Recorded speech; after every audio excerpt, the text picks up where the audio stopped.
Subscribe करें और bell दबाएं ताकि कोई खबर रह न जाए।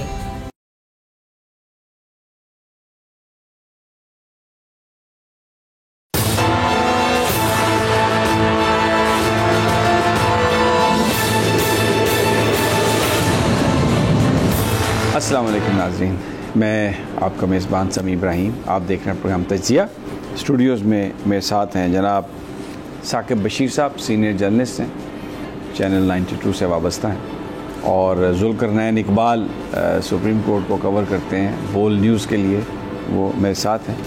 और टेलीफोन लाइन पर या स्काइप पर हमारे साथ होंगे जनाब फ़खर रहमान साहब। वो भी किसी तारफ़ के मोहताज नहीं, और प्यार से हम उन्हें सांतो कहते हैं, लेकिन बहुत ज़बरदस्त वो जर्नलिस्ट हैं और पूरी जो लीगल मामलात हैं उन पर बड़ी उनकी नज़र रहती है।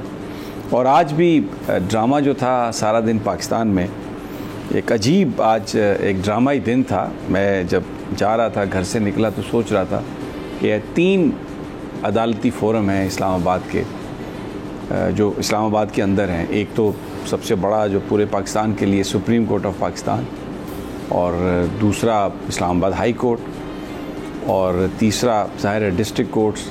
तो उन तीनों में एक ही केस था, तोशा खाना, और एक ही शख्सियत जो मुल्ज़म थी, और पूरी हुकूमती मशीनरी हमें नज़र आई कि किसी तरीके से आज उनको सज़ा हो। अब जो इस्लामाबाद हाई कोर्ट में हुआ, जो फ़ैसले वहाँ पर आए, जो सुप्रीम कोर्ट में हुआ, और जो डिस्ट्रिक्ट एडिशनल डिस्ट्रिक्ट सेशन जज हुमायूं दिलावर साहब की अदालत में जो हुआ, और कल मुमकिन तौर पर जो हो सकता है, ये तो बड़ा मौजू है आज का। दूसरा जो हम बात करेंगे वो निगरान वज़ीर आज़म का क़याम है। नवाज़ शरीफ साहब को नाम भेज दिए गए हैं, ज़रा उस पर डिस्कस कर लेंगे कि वो क्या है। इसके अलावा डिटेल जजमेंट भी आ गई है सुप्रीम कोर्ट ऑफ पाकिस्तान की, जिसमें यह है कि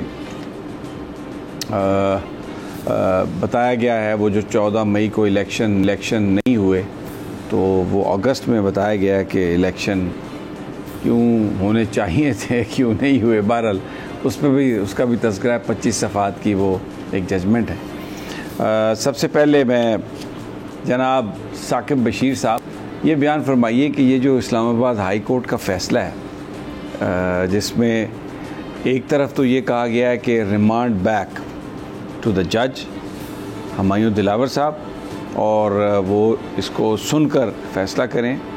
अब वो 2 दफ़ा अपना ओपिनियन, अपना माइंड दे चुके हैं कि उनका इस हवाले से क्या ख्याल है, लेकिन जज साहब ने उन्हीं को भेजा दोबारा।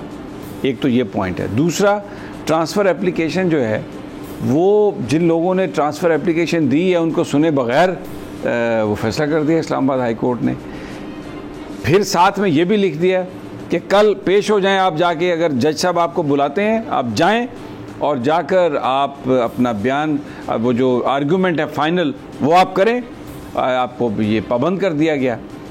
तो कल का दिन कुछ जो नून लीग के जो दोस्त हैं हमारे, उनके चेहरे पे बड़ी बशाशत है, सेबों की तरह लाल हुए हैं, और कह रहे हैं कि कल इमरान खान के ख़िलाफ़ फ़ैसला आ जाएगा और वो गिरफ़्तार हो जाएगा। बिल्कुल कोई सूरत हाल जो है वो बड़ी अजीब सी है कि सबसे पहले जो पॉइंट आपने बताया कि हुमायूं दिलावर साहब ने 5 मई को एक फ़ैसला दिया था और एक 8 जुलाई को कि ये मेंटेनेबल है ये कंप्लेंट। तो इन दोनों को ख़ास तौर पर मैं 5 मई की बात करूँ, 5 मई का जो मेंटेनेबल करार देने का जो फ़ैसला था, उसको आप ये कह सकते हैं कि इस्लामाबाद हाई कोर्ट ने डस्टबिन में डाल दिया। उन्होंने मतलब ये कहा कि ये किसी तौर पे भी आपने पूरा जो कानून है उस हवाले से उसका अहाता नहीं किया, तमाम पॉइंट्स आपने नहीं देखे, हर एंगल को आपने कवर नहीं किया। इस्लामाबाद हाई कोर्ट ने 10 क्वेश्चन जो है वो बनाए कि आप ये 10 क्वेश्चन को मद्देनज़र रख कर फैसला करें। 7 दिन का टाइम दिया, इन्होंने 3 दिन में ही एक्स पार्टी करके उसका फ़ैसला दे दिया। तो इट मीन के एक जज जो है उन्होंने 2 दफ़ा माइंड डिस्क्लोज़ किया और 2 दफ़ा उन्होंने जजमेंट्स लिखी। अब तीसरी दफ़ा वो अपनी जो है वो जजमेंट लिखेंगे कि क्या वो काबिल समात है।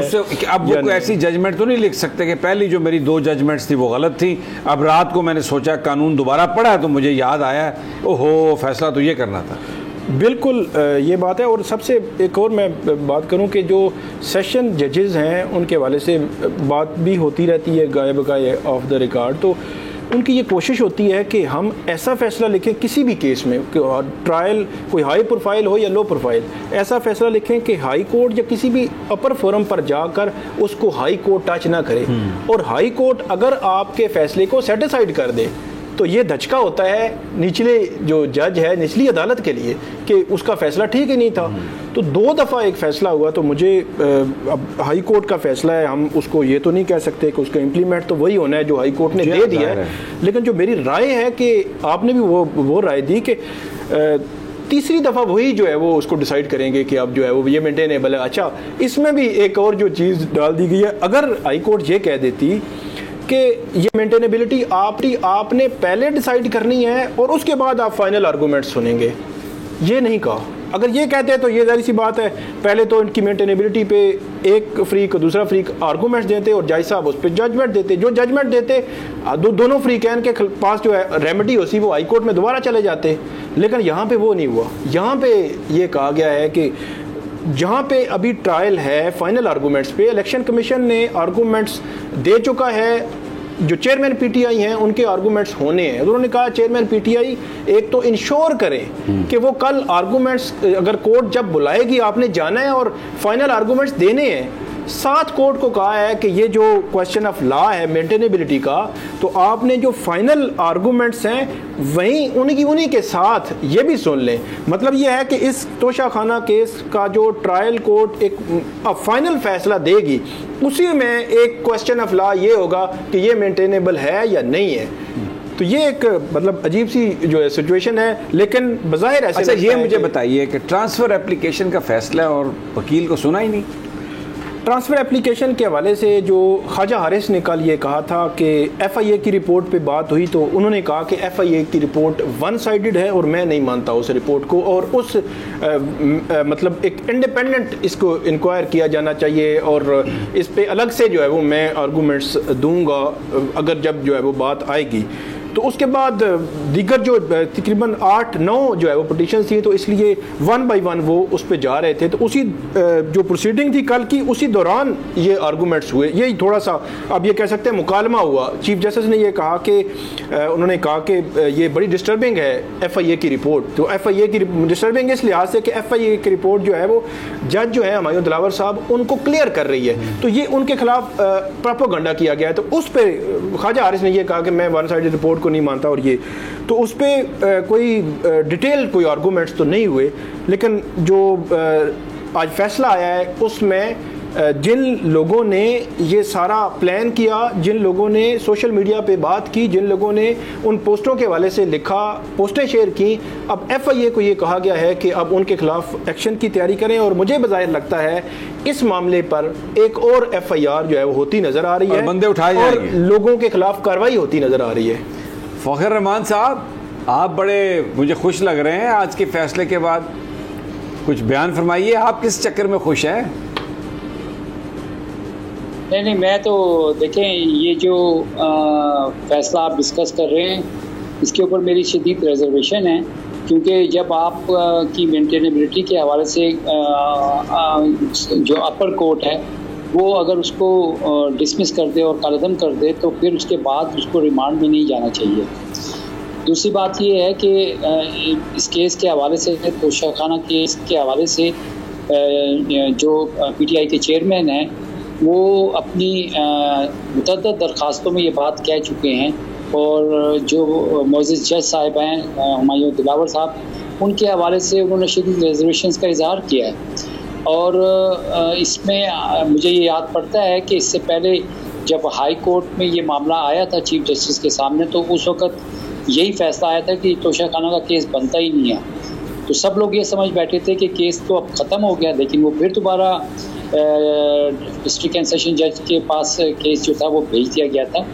तो यहाँ पर जो बायस है वो डिस्क्रिमिनेशन जो है वो वाज़ेह तौर पर हमें नज़र आ रही है, और इसमें जो दरख्वास्तें थी उसमें ख़ास तौर पर किसी और जज को ट्रांसफ़र करने के हवाले से उसके ऊपर फैसला आना चाहिए था और उसके ऊपर डिसीजन होनी चाहिए थी, क्योंकि ये एक फरीक का हक है जब वो इतने ज़्यादा टेंजिबल एविडेंस जब वो शो कर दे किसी भी जज साहब के बारे में, तो फिर उनको केस नहीं सुनना चाहिए, उनको अलहदा हो चाहिए। यही जुडिशल प्रेसिडेंस है। तो ये जिस तरह से आज फैसला सामने आया है, सब कुछ कर भी दिया और फिर कुछ भी नहीं किया, तो ये मुझे नहीं लगता कि ये जो है इंसाफ के तकाज़े इसमें पूरे हुए हैं। और क्योंकि Islamabad high court appellate court है, उनको इन चीज़ों को मद्देनज़र रखना चाहिए था। और फिर कल जो है वो हेयरिंग है, अभी बाकी जो दरख्वास्तें हैं उसके ऊपर मामला पेंडिंग में है। तो ये सारी दरख्वास्तें अगर हाई कोर्ट में डिसाइड हो जाती फिर उसके बाद देखा जाता। तो कल जिस तरह से कहा जा रहा है और जिस तरह से जुडिशल प्रोसीडिंग्स की जो रिपोर्ट्स आ रही हैं और उसको अगर आप देखें तो उसके अंदर बहुत सारे क्वेश्चन मार्क्स हैं। आई डोंट थिंक सो कि ये एक ट्रांसपेरेंट तरीके से जो मिसाल के तौर पे ख्वाजा आरिफ साहब जब गवाहों के हवाले से बात कर रहे थे तो एक अर्जेंसी क्रिएट कर दी गई और वो कह रहे थे कि हम गवाहों को पेश करना चाहते हैं अपनी, लेकिन जल्दी जो था वो मामले को निपटाने की बात की जा रही थी। तो इसमें बहुत सारे सवालात हैं और आई डोंट थिंक सो कि जल्दी में इस तरह का फैसला करना। और अच्छा ठीक है, अब आप मुझे समझ आ गई, आप भी बड़े नाखुश हैं। वैसे ही आप, मुझे लगा कि आप हंस रहे हैं, लेकिन बेसिकली आप हंस नहीं रहे थे, आप गमज़दगी का इजहार कर रहे थे। जुल्करनैन, अब गवाहान जो हैं उनका वो दिफा का जो हक था उसके हवाले से भी जज साहब ने लिख दिया फैसले में कि जी वो नोटिस उन्होंने कर दिया उनको। लेकिन ये जो भी डेवलपमेंट्स हैं कोई भी इस बात से नहीं रोकती हुमायूं दिलावर साहब को कि कल वो फैसला ना करें। वो कर सकते हैं फैसला, और जो जिस तरीके से वो पीछे उनका जो सफ़र है अगर हम उस पर नज़र डालते हैं, जिस तरह वो हाँफते हुए भागते हुए आ रहे हैं कानूनी तौर पर, तो ऐसा लगता है कि फ़ैसला तो वो सुनाएंगे। देखिए, और आपके दोस्त जो हैं हसन अयूब, वो कल कह के मुझे लगता है लगाएंगे। देखिए, वो से तो हम खैर मंदी खाएंगे उनके साथ हम ट्रीट लेंगे पूरी की, उनकी दिली ख्वाहिश पूरी होने जा रही है बड़े अरसे बाद। उन्होंने ये ट्वीट भी किया है कि कल उनको ट्रांसमिशंस होती नज़र आ रही हैं टीवी पे। आज मुझे वो कह रहे थे कि दिन जो है 4 तारीख एक बड़ा वो है तारीखी। मैंने कहा यार 4 अप्रैल तो बड़ा तारीखी दिन है, लेकिन अभी तो ये अगस्त का महीना है, तो I am unable to understand. लेकिन उन्होंने कहा ये 4 तारीख है। जी जुल्करनैन। अच्छा, ये सर जो एक वाहिद रुकावट थी हुमायूं दिलावर साहब के रास्ते में उनको फैसला सुनाने से रोकने की, वो आज इस्लामाबाद हाई कोर्ट ने बड़े प्यार से दूर कर दी है। वो वाहिद रुकावट क्या थी जिसका सुप्रीम कोर्ट ने आज अपने ऑर्डर में जिक्र किया था, सेक्शन 526A, जो ये कहती है कि जब तक ट्रांसफ़र एप्लीकेशन डिसाइड ना हो जाए हाई कोर्ट से, उस वक्त तक ट्रायल कोर्ट फैसला नहीं सुना सकती। वो आज उन्होंने बड़े आराम से उनको लाइसेंस दे दिया कि अब वो फैसला सुना सकते हैं। और फैसला भी उस वक्त सुनाया जब कोर्ट में कोई टाइम नहीं रहा था जाके दरख्वास्त देने का। वैसे तो जब आपस की बात है सर, कोर्ट ने जब तसल्ली के लिए कि जी टाइम था कोर्ट में, आप चले जाते। सर, कोर्ट ने जब दरखास्तें लेनी हो ना, तो हमें वो अप्रैल 2022 भी याद है जब रात को 10 बजे तारड़ साहब ने आके दरखास्त दायर की थी और 12 बजे अदालत आ गई थी। वो आप देखिए, don't mix oranges and apples, खुदा के वास्ते ऐसा तो नहीं करेगा। अच्छा, नहीं, अच्छा, इसमें दूसरी चीज़ ये कि जो अहले सफ़ा मरदूदे हरम, और आप कितनी बातें कर रहे हैं। नहीं, बहरहाल मैं तो क्योंकि उस अदालत की बात करूँ उसके बारे में खुद चीफ जस्टिस ऑफ पाकिस्तान ने कहा था हम रात 12 बजे तक काम करते हैं, तो इसलिए अदालतों का वक्त नहीं होता। 12 बजे हिस्ट्री डिसाइड करेगी कौन रात को 12 बजे तक करता रहा और कौन। चीफ साहब ने भी ये कहा हिस्ट्री डिसाइड करेगी। चलें वो हिस्ट्री पे छोड़ते हैं। यहाँ तक जो मामला हक के दिफा का, इसके ऊपर अगर तो हाई कोर्ट आज स्टे देती कि जब तक हम ये डिसाइड नहीं कर रहे थे तब तक आप फाइनल डिसीजन अनाउंस ना करें, तब तो समझ आती थी। अभी हाई कोर्ट ने कोई स्टे ऑर्डर नहीं दिया, कानूनी तौर पे किसी किस्म की कोई पाबंदी नहीं है। और जो है ना कि मेंटेनेबिलिटी और मेन फैसला इकट्ठा होना हाई कोर्ट्स और सुप्रीम कोर्ट्स में ये कॉमन प्रैक्टिस है। कई बार जब किसी पिटीशन की मेंटेनेबिलिटी चैलेंज की जाए तो कोर्ट कहती है आप फाइनल आर्गूमेंट्स भी कर लें, हम एक ही ऑर्डर में इसको डिसाइड कर देंगे कि मेंटेनेबल है या नहीं है। तो कई दफ़ा हुकूमत ये नुकता उठाती है मेंटेनेबिलिटी का, कई दफ़ा दूसरा फ्री किसी केस में उठाता है और इसको अदालतें एक ही ऑर्डर के अंदर डिसाइड कर देती हैं कि ये मेंटेनेबल भी है और ये इसका फैसला है। बाज़ औक़ात अपीलें आती हैं जो जैसे फ़ौजी अदालतों से सज़ाओं के ख़िलाफ़ 2015 में जो फ़ौजी अदालतें बनी थी यानी तरमीम के तहत कई दहशतगर्दों की अपीलें आती थी सुप्रीम कोर्ट तक। वो मेन पर केस के साथ ही डिसाइड करते थे कि सज़ा बरकरार रखते थे और साथ ही कहते थे कि ये मेंटेनेबल भी नहीं है। तो ये एक रूटीन का प्रोसीजर है आला अदलिया का।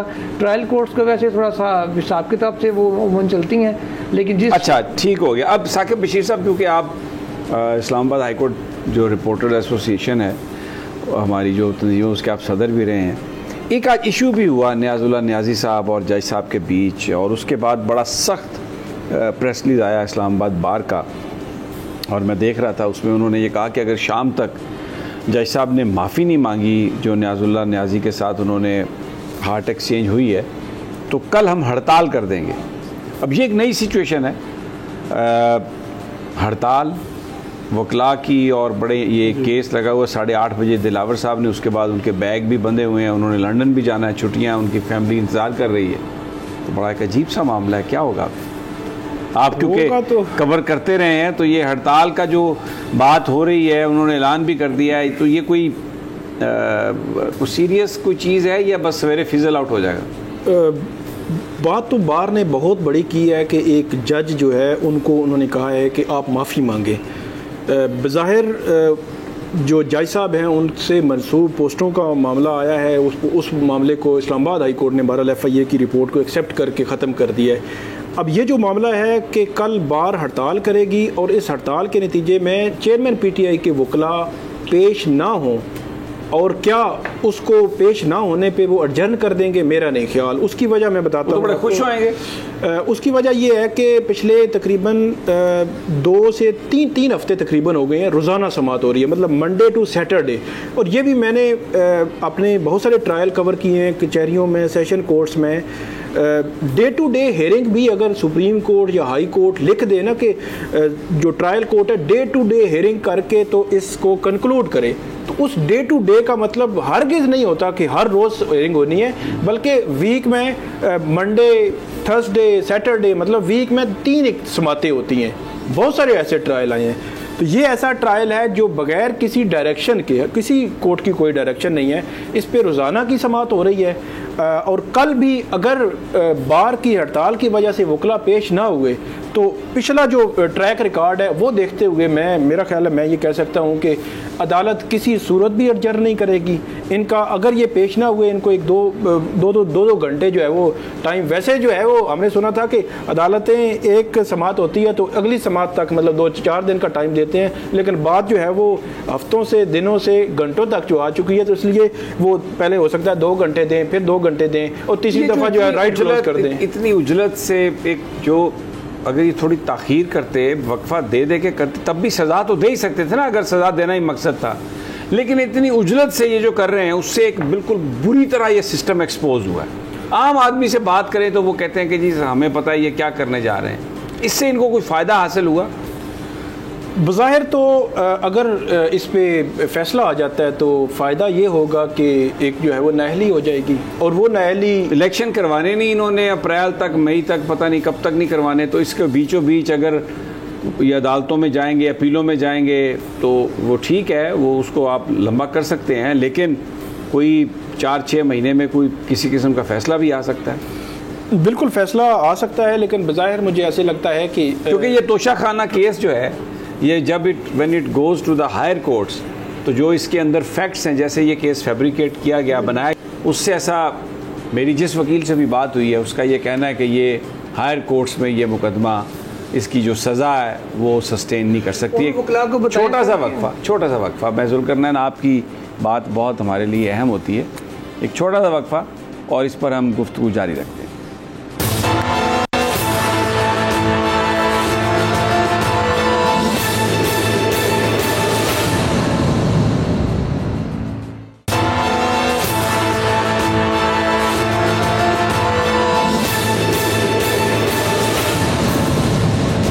जी वेलकम बैक नाजरीन। ब्रेक पर जाने से पहले हम बात कर रहे थे कि ये जो केस है सेशन कोर्ट में अगर डिसाइड PTI चेयरमैन के ख़िलाफ़ भी हो जाता है तो ये हायर कोर्ट्स में सस्टेन नहीं करेगा। तो जुल्करनैन ये इन्होंने बीच में एक बात कही जो मैं चाहता हूँ कि ये खुद ही कहें, क्योंकि ये खुद ही उसका बार उठा सकते हैं। जी जनाब, जी जनाब। नहीं, वो जो वकला कह रहे थे कि हाई कोर्ट में जाएगा तो सस्टेन नहीं कर पाएगा, इतना कच्चा केस है, तो ये 2-3 दफ़ा तो 2 दफ़ा तो मेंटेनेबिलिटी पे खाली इस्लामाबाद हाई कोर्ट से नीचे आ चुका है, तो उधर भी वो फाइनल। आपने कहा ये था कि ज़रा उन वकला को आप ये बता दें कि वो तो हाई कोर्ट तो ही वापस आया, हायर कोर्ट से। जी, आज भी हाई कोर्ट से नीचे थोड़े से घबरा के शर्मा के अभी बयान कर रहे थे, तो मैंने वही कहा उन वकला को पता होना चाहिए, या नहीं पता तो आप बता दें कि आज भी ऊपर वाले फोरम से नीचे आया है। अगर ऊपर वाले फोरम को इतना कच्चा नजर आता तो कुछ ना कुछ वो जरूर करते। अच्छा, अब एक बात मैं और बताऊँ, जो आपने स्पीडी ट्रायल की बात की थी, बात यह है असम्बली साहब, जब पनामा केस हुआ तो सुप्रीम कोर्ट ने पहले उनको टाइम दिया गालिबन 6 महीने का, कि 6 महीने के अंदर ट्रायल को कंक्लूड करें, ख़त्म करें। ख्वाजा हारिस साहब ने जज बशीर साहब की अदालत में, ये साकिब बशीर भाई रेगुलर कवर करते थे, बड़ा वाज़े तौर पे कहा, जब सैटरडे को एडजर्न वो करने लगे हेयरिंग, उन्होंने कहा जी मैंने ज़िंदगी में कभी सैटरडे को आर्ग्यू नहीं किया, कभी कोर्ट में नहीं आया मैं, ना मैं आऊँगा। सुप्रीम कोर्ट के ऑर्डर से ख़त्म करने के 3-4 दफ़ा जज साहब ने 1-1 महीने की एक्सटेंशन ली, फिर जाके गालिबन 10वें महीने में वो ट्रायल कंक्लूड हुआ था। और ख्वाजा साहब ने 17 दिन सिर्फ बयान रिकॉर्ड हुआ था वाजिद ज़िया का, उसके बाद उसकी जरा भी हुई थी, 1 महीना तकरीबन लग गया था। यहाँ पे तो मतलब जिस स्पीड से पुल और अंडरपास बनाए जा रहे हैं, उससे डबल स्पीड से जो है ना वो केस जो है ना बनाए भी जा रहे हैं और चलाए भी जा रहे हैं। तो यहाँ पे ख्वाजा साहब को सैटरडेज को भी काम करना पड़ रहा है। अच्छा फ़खर, अब कल जज साहब कहेंगे कि आप आर्ग्यू करें फाइनल पीटीआई चेयरमैन के वकला को, तो कोई ऐसी पॉसिबिलिटी है कि ख्वाजा साहब सवेरे बहस शुरू करें और सारा दिन गुजर जाए और वो बहस करते रहें? जी हाँ, बिल्कुल। आप देखें कानूनी नुकात और उसके फिर बहुत सारे एंगल्स को अगर आप देखें तो, और ख्वाजा हारिस साहब जितने धीमे अंदाज में अपने आर्गूमेंट्स को पेश करते हैं, बाज़ दफ़ा तो हमें भी कान जो थे ना डबल अलर्ट करने पड़ते थे कि वो कह क्या रहे हैं। और फिर मैं उनसे पूछता होता था हियरिंग के बाद कि आपने उस मौके पर ये क्या बात कही थी, अनहर्ड रह गई। तो यकीनन ये जो बार की तरफ से जो डिमांड आई है कि माजरत करें जज साहब, वरना तो फिर कोई पेश नहीं होगा, ये भी सुबह कोई एक बड़ी जो है ना सूरत हाल बन सकती है वहाँ पर। तो ये सारी सूरत हाल जो है, जिस तरह से मामला चल रहे हैं, इसके कोई बेहतर नताइज नज़र नहीं आ रहे हैं, क्योंकि जिस तरह अभी जुल्करनैन भी बता रहे थे कि बड़ी तेज़ी नज़र आ रही है। जी हाँ, पिछले 3 दिन से, बल्कि इसी हफ्ते के दौरान पीडीएम जो थी वो बड़े खुश मिजाजी में थी कि इसी हफ्ते जो है उनके सबसे बड़े मुखालिफ, जो सियासी मुखालिफ हैं, उनकी डिस्क्वालिफिकेशन हो जाएगी, लेकिन उनकी ख्वाहिश पूरी नहीं हो रही है। और जिस तरह से जुल्करनैन ने ये भी बताया मेंटेनेबिलिटी, देखिए इसके दोनों एस्पेक्ट हैं। या तो ये है कि आपको पता है कि चेयरमैन तहरीक इंसाफ ने तो इस्लामाबाद हाई कोर्ट के चीफ जस्टिस के ऊपर भी एतराज़ किया था कि उनका केस जो है उनके पास ना लगाया जाए। तो ये जो रेक्यूजल्स की बात है और ट्रांसपेरेंट ट्रायल की बात है, ये सारे नुकात जो हैं वो इस वक्त हैं। और यू नेवर नो कि कल सैटरडे जो है। और फिर दूसरी बात ये है कि छुट्टियां हो चुकी हैं और छुट्टियों में इस केस को डे टू डे बेसिस पे चलाया जा रहा है। किसी को अर्जेंसी है, वरना तो ये केस आज हाई कोर्ट में ख़त्म हो जाना चाहिए था। मैं इसीलिए आपसे कह रहा हूँ कि somebody is playing with fire, और ये कोई मामूली बात नहीं है। इसमें अगर आप जो सियासी पैरामीटर्स को देखें तो इस वक्त पाकिस्तान की सबसे मकबूल तरीन शख्सियत जो है उसको कटहरे में खड़ा किया हुआ है। ठीक हो गया। अच्छा, मैं ये बात, ये सवाल मैंने, चले ये तो एक सब्जेक्टिव हो सकता है बंदा इस पर। अमेरिकन सेनेट में या उनकी कांग्रेस में एक टर्म यूज़ होती है फिलिबस्टर। वो ये होता है कि जब आपके पास किसी भी लेजिस्लेशन को रोकने के लिए मतलूबा वोट ना हो और दूसरी पार्टी अक्सरियत में हो, तो वो फिर एक बंदा उठता है और वो तकरीर शुरू कर देता है, और वहाँ पर कोई कदगन नहीं है, वो फिर तकरीर करता रहता है। और वहाँ पर हिस्ट्री ये बताती है कि 24-24 घंटे तक तकारीर हुई हैं उस लेजिस्लेशन को रोकने के लिए। वहाँ पर तकरीरें करते करते लोग फ्लोर पे बैठ गए, गिर गए, लेकिन वो तकरीर करते रहे। Because this is what they call filibuster. तो अब ये काशिफ बशीर साहब, ये पाकिस्तानी अदालतों में भी कहीं लीगल फिलिबस्टर हम कल क्या देख सकते हैं? बिल्कुल देख सकते हैं।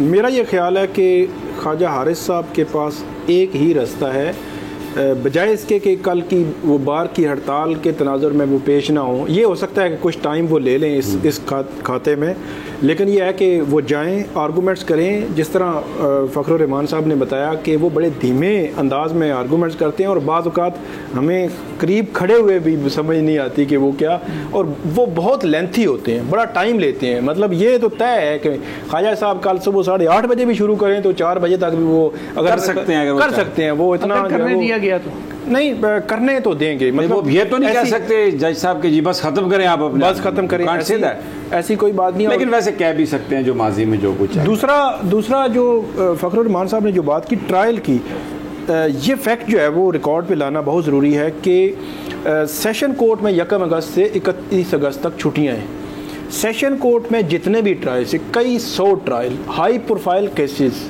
जो उसमें ये शहबाज गिल के और फवाद चौधरी और दूसरे तीसरे जो जितने केसेस हैं और भी बहुत सारे, तमाम हाई प्रोफाइल केसेस की तारीखें जुलाई से सितंबर तक चली गई हैं। तरीक़ाकार ये है कि इस वक्त सेशन कोर्ट में एक भी ट्रायल नहीं चल रहा।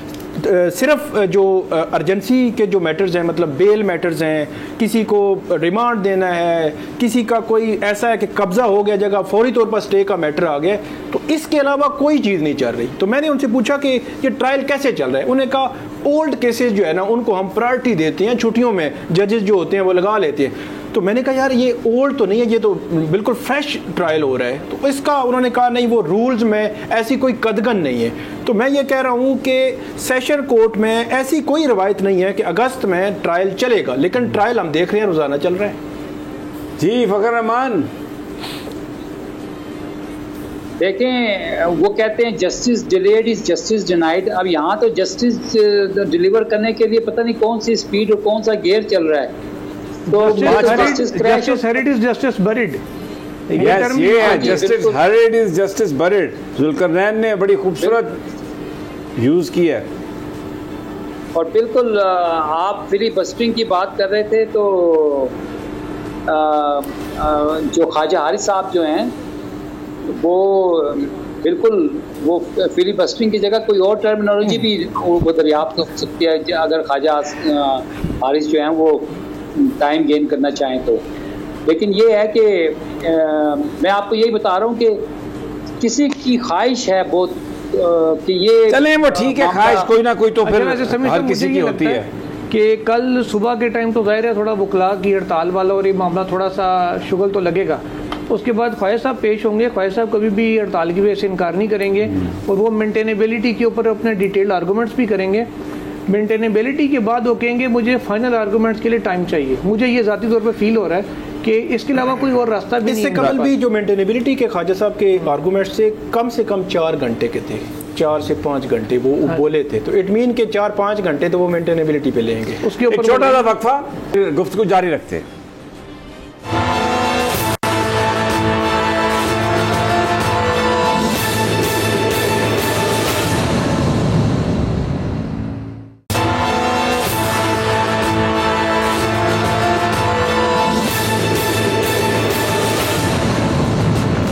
वेलकम बैक नाज़रीन। बात हम कर रहे हैं जो कानूनी जंग है अदालतों में लड़ी जा रही है, लेकिन एक बड़ा फ़र्क नज़र आ रहा है।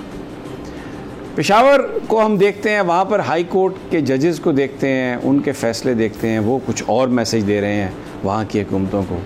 इस्लामाबाद में ख्वाजा आमिर फ़ारूक साहब जो हैं वो तो मैसेज नहीं दे रहे, वो तो संदेशा, और संदेशा हमेशा प्यार का होता है, वो तो संदेशे दे रहे हैं एडमिनिस्ट्रेशन को और भी न जाने कहाँ। और लाहौर के जो हमारा जो पंजाब हाई कोर्ट है उसके तो जो जज साहबान हैं वो ऑर्डर करते हैं बंदे को पेश करो, बढ़के बहुत लगाते हैं शाम तक, लेकिन फिर बात ये आ जाती है कि दूसरी तरफ मुंह कर लेते हैं। वो कहते हैं कि जी ये तो इशू ही नहीं है, हमारा तो मामला ही कुछ और था। लेकिन अभी जो एक ख़बर आई है जो पेशावर हाई कोर्ट से कि वहाँ पर जो चीफ़ जस्टिस है मोहम्मद इब्राहिम ख़ान, उन्होंने एक पीटीआई के साबिक MPA को गिरफ़्तार किया KP पुलिस ने पेशावर हाई कोर्ट के बाहर से। उन्होंने कहा कि 30 मिनट्स में पेश करें उन्हें, और अगर आप नहीं पेश करेंगे तो कंसिक्वेंसेस। तो वो 30 मिनट्स में वो बंदा पेश हुआ और उन्होंने ये कहा कि अब यहाँ पर KPK की हदूद में इसको गिरफ़्तार मत कीजिएगा। जुल्करनैन सर, इब्राहिम खान साहब ने बेल हो गई थी उसकी, रंगेज़ खान उनका नाम है, PTI के साबिक जो MPA हैं, और उनको बेल के बावजूद चीफ जस्टिस जो पेशावर हाई कोर्ट उनकी कोर्ट के बाहर से एंटी करप्शन ने गिरफ़्तार किया। और जब चीफ जस्टिस के नोटिस में बात लाई गई कि उनको अरेस्ट किया गया, तो इब्राहिम खान साहब ने बड़ी दलेरी का मुजाहरा किया। उन्होंने कहा जी आधे घंटे के अंदर उसको प्रोड्यूस करें, और 20 मिनट में एंटी करप्शन जो इस्टेब्लिशमेंट है वो लेके पहुंच गई रंगेज़ खान साहब को उनकी कोर्ट में, और उन्होंने फिर ऑर्डर किया कि जनाब अभी के अभी क्योंकि बेल पे रिलीज ये है। हम तस्वीर दिखा रहे हैं जी, बहादुर जज हैं हमारे, सलाम है इनको। कानून की पासदारी के लिए जो कुछ भी उन्होंने किया, अदालतों के एहतराम के लिए और जो एक सैंक्टिटी ऑफ लॉ और जो इन्फोर्समेंट ऑफ लॉ है उसके लिए जो उन्होंने किया, और KP पुलिस और इंतज़ामिया को जो जिस तरह उन्होंने दीवार के साथ लगाया, सलाम है उनको। बड़ी इंपॉर्टेंट बात उन्होंने आगे से ये कही कि अगर आज मैं रंगेज़ खान को जिसको यहाँ से भेजा गया था उसे प्रोड्यूस ना करवा सकता तो मैं अपने ओहदे से रिज़ाइन कर देता।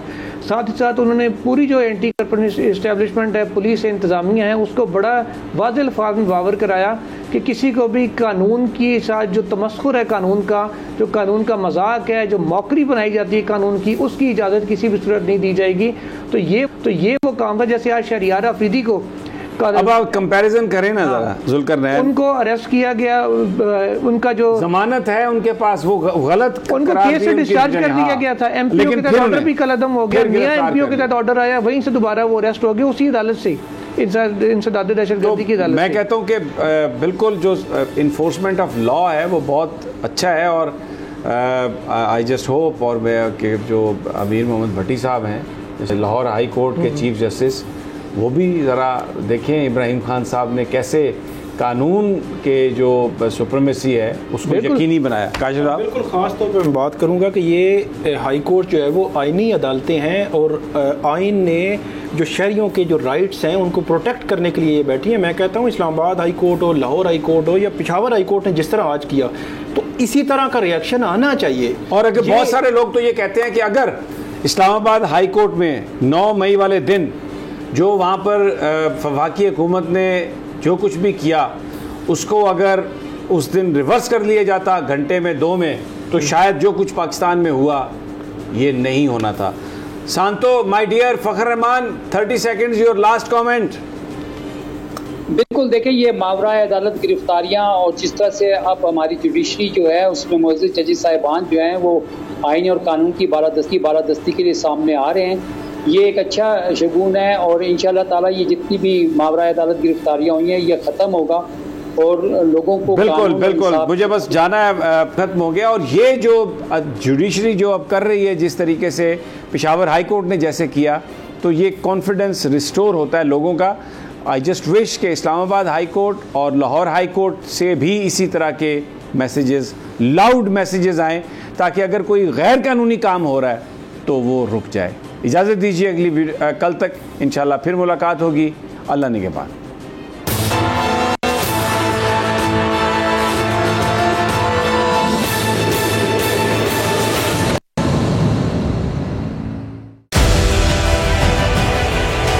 डिजिटल लोन स्कैम, आवाम को कर्जों के जाल में फंसाकर लूटने वाले भेड़िए बेनकाब। बोल की काविशें बारावर साबित हो गईं, ऑनलाइन कर्ज माफिया के गिर्द घेरा तंग हो गया है। बोल ने दिया अपने आवाम का साथ, उठाई इस स्कैम के खिलाफ आवाज। बोल की डिजिटल लोन स्कैम के खिलाफ आगाही मुहिम की सबसे बड़ी ट्रांसमिशन 59% आवाम ने देखी अपनी स्क्रीन पर, क्योंकि बोल है पाकिस्तान का नंबर 1 न्यूज चैनल। सब्सक्राइब करें और बेल दबाएं ताकि कोई खबर रह न जाए।